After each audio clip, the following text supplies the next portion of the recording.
Kama ilivyo kwa nchi nyingine duniani, Zanzibar ikiwakilishwa na ofisi ya mtakwimu mkuu wa serikali, leo siku ya tarehe 18 Novemba 25 ni kilele cha maadhimisho ya siku ya takwimu Afrika. Maadhimisho haya hufanyika kila ifikapo Novemba 18 ya kila mwaka. Siku hii muhimu ilianza kuadhimishwa kwa mara ya kwanza tarehe 18 Novemba 1990 kufuatia uamuzi wa Tume ya Uchumi ya Pamoja ya Umoja wa Mataifa ya Afrika UNECA pamoja na Kamati ya Uratibu wa Takwimu za Afrika. Lengo kuu likiwa ni kuhamasisha umma kuhusu umuhimu wa takwimu katika kupanga, kutekeleza, kufuatilia maendeleo ya kijamii na kiuchumi barani Afrika. Leo tunasherehekea siku hii.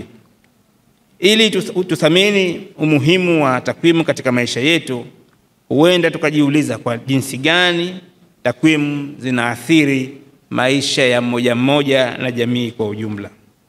Kiukweli ni kwamba takwimu hutufahamisha ukweli ulivyo na kufichua taarifa muhimu ambazo zinaweza kutumika katika kustawisha maisha ya mtu mmoja mmoja, jamii na serikali kwa ujumla wake.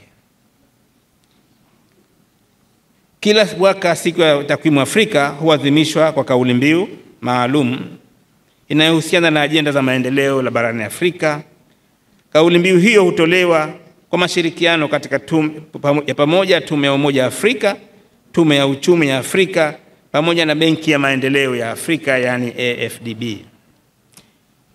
Kwa mwaka huu kauli mbiu ni kutumia ubunifu katika taarifa na takwimu ili kukuza jamii yenye haki, amani, jumuishi na ustawi kwa Waafrika. Mheshimiwa mgeni rasmi, Zanzibar ikiwa ni sehemu ya dunia ikitekeleza malengo ya maendeleo endelevu ya SDG 2030 ambapo kauli yake ya msingi hakuna atakayeachwa nyuma. Kwa kuzingatia kanuni hii, bila shaka kiwango kikubwa cha ukusanyaji, uchambuzi, utoaji wa takwimu kinahitajika. Hivyo basi, kwa malengo endelevu ya dunia yaliyoelezwa, utekelezaji wake unagusa sekta zote nchini na kwamba kila taasisi ni sehemu ya utekelezaji wa malengo hayo.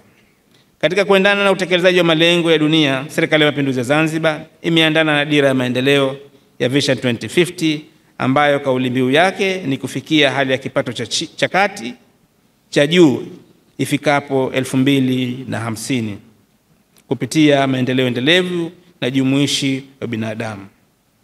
Kwa kuhakikisha nguzo kuu 4 za dira ya maendeleo zinakuwa na kuchangia maisha ya wananchi kama ilivyoainishwa, ili kuitekeleza dira ya maendeleo sambamba na malengo endelevu ya dunia, Serikali ya Mapinduzi ya Zanzibar imeandaa mpango wa kati kwa kila muda wa miaka 5 yani ZADEP 2021 na 2020 hadi 2026 ambao kauli mbiu yake ilikuwa ni uchumi wa bluu, ukuaji wa maendeleo endelevu na jumuishi wenye lengo kuu la kubadilisha maisha ya watu. Mheshimiwa mgeni rasmi, pamoja na mamlaka za kisheria iliyopewa ofisi ya mtakwimu mkuu wa serikali kuwa ni taasisi ya pekee yenye mamlaka ya kuratibu takwimu sahihi hapa nchini, pia katika mpango wa maendeleo ya Zanzibar ZADEP alama ya 6.212 imetaka ofisi ya mtakwimu mkuu wa serikali kusimamia ukusanyaji, uchambuzi, utoaji wa taarifa na usambazaji wa takwimu rasmi hapa nchini.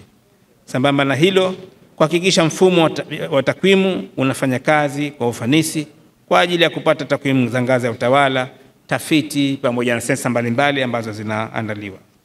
Hatua hii itaiwezesha Zanzibar kuwa na maendeleo makubwa ya kitakwimu kwa kuweza kujibu viashiria vya kitaifa na kikanda na kimataifa.